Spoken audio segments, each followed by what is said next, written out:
Hi everyone! In today's video, I'm going to show you how to create a QR code in Affinity.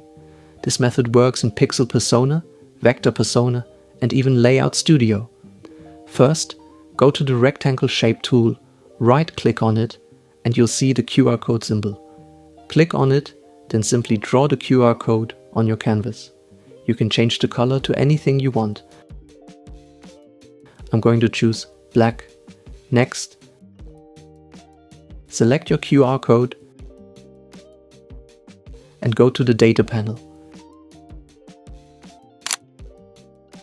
You can choose from several options like WhatsApp, email, FaceTime, and more.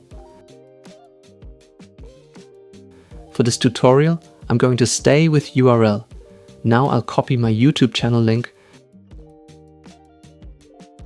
paste it into the URL field, and click OK. After that, you can export your QR code. Let's test it. I'll go to scanqr.org, drag my exported QR code into the website, and here it is. My YouTube channel appears correctly. Thanks for watching. Don't forget to like and subscribe.